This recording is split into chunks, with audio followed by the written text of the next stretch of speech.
like secret police sort of thing over what happened during the Soviet Union eras where they had the KGB in existence. Yes, they put this really disturbing things in little children's mind. I'm surprised at how people are still resistant and how language still exists with them. But we have lost many of our. And in addition to that, we have this education system that as you go up, you become more racist. I can bluntly say this. I was selected by the Office of High Commissioner to tell my story in the Durban conference. And I told them our problem is that our education system teaches people to be racist. And that's also some members of my community also, when they went up, especially if you study history and those are the literature, everything is for glorifying Persian Empire, Persian ethnic group, and then demonizing others, like Arabs, even though it is a Muslim country. But Arabs are constantly blamed for anything that happens in Iran. And Turks are also called, in even some of the school books, they are called savages. So imagine, like, I used to read history books in school and come home puzzled, or I would hear about some poets, which at home we would call him Azerbaijani, and in my school books it was called Persian. And then I would come to my father with these questions that what's happening if for example, Nizami what is he? Is he Azerbaijani or Persian? So my school says he's Persian, and at home we read his poetry in Azerbaijani, we would read, like at some point my father said, there's no need to read these history books, you just try to pass these courses. So you can see that the education system in Iran is teaching kids either to hate themselves or they hate if they are part of Arabs or the Turkish community, or hate others. And that is creating a problem. I received many emails from some scholars, even from all around the world, or people even here. I have seen that they write very disturbing things about my work.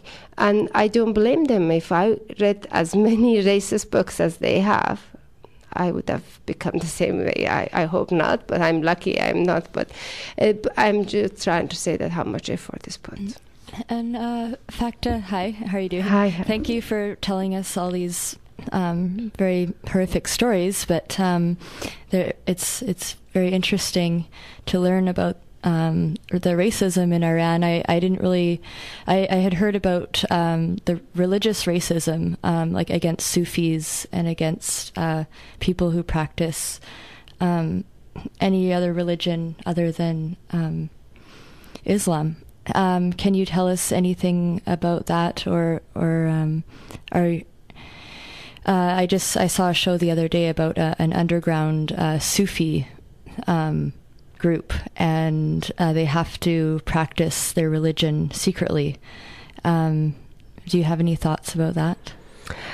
Yes, we have had cases of we try to concentrate on the issues of ethnic minorities, and within that, since none of the other human rights groups in Iran, they really do much about it, and within that we receive cases of Azerbaijani or other ethnic religious minorities.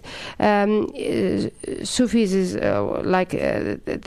there are certain religions, like other than Christianity, Judaism, and like Baha'is, you can see that they are banned, like Baha'is and Sufism, and some other smaller ethnic groups that they have their own kind of sect. But also we have to add that also Sunnis are facing discrimination in Iran. For example, we have a very large group in Azerbaijan called Kura Sunnis that they face for, and another group that usually world has not heard about them, that they are a Sunni Azerbaijani group that they live around Urmiya and in West Azerbaijani province, that they are facing discrimination in every levels of life, like Kurds and Baluchis are also Sunnis, and specifically about Sufis. In Azerbaijan they had a couple of cases that they forced these Sufi members of the Ahl Haq group to shave their mustache, and that is very sacred for them. And some of these kids they distributed some pamphlets asking for respect in that area, and that resulted in authorities attacking their village, and there was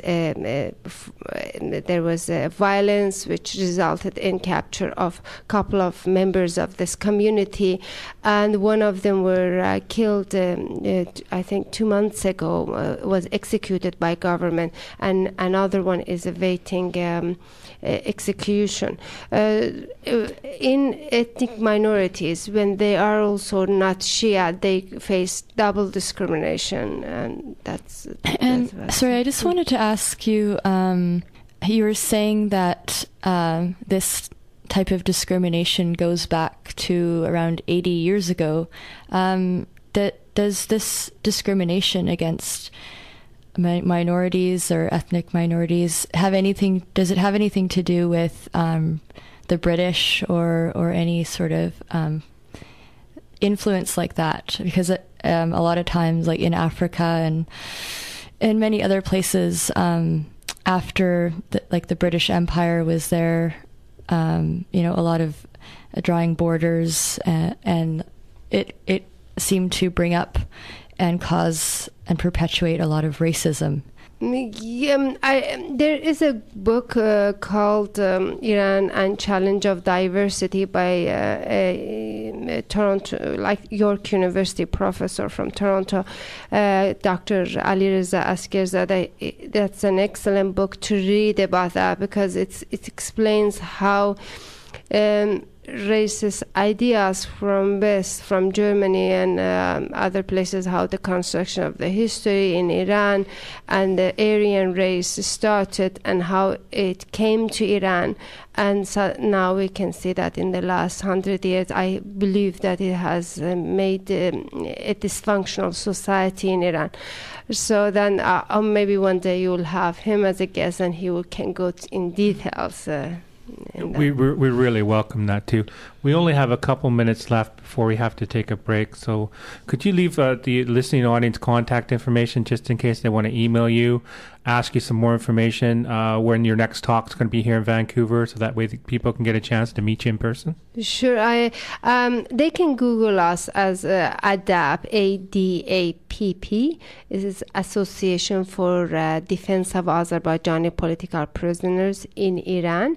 And we also have a website, www.adapp.info.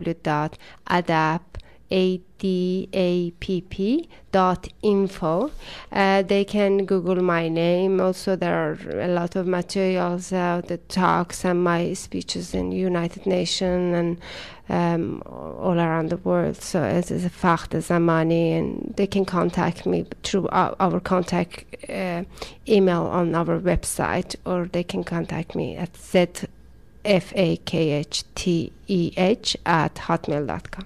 And I just have one last question for you. You've been away from the Azerbaijani for about 19 years now. If there's anything that you could envision yourself, like basically Dr. Martin Luther King has a vision one day when all people stand together holding hand in hand, what would be your vision on your homeland in closing, if you could just leave, what would you like to see as a vision, a dream for the future for the children who are Azerbaijani at this time? For all Iran, I wish that one day we all could live in that land with respect and love and equal rights for everyone. Shia, Sunni, Azerbaijani, Persian, Turkmen, Baluchi, Arab, everyone. Lori. There are many different culture and beautiful languages that are not taught, and I wish one day everyone, a Kurdish kid, can go in and learn about his or her history, and Azerbaijani, Arab, Baluchis, everyone. We could be proud of who we are, not to be ashamed of who we are, and society would let us do that in Iran. Well, thank you so much for agreeing to come on today. And just you. like to remind the listening audience, you listen to Co-op Radio 102.7 FM CFRO. This is Monday Brown Bagger. We're going to take a quick break, and then we'll be back with our next guest.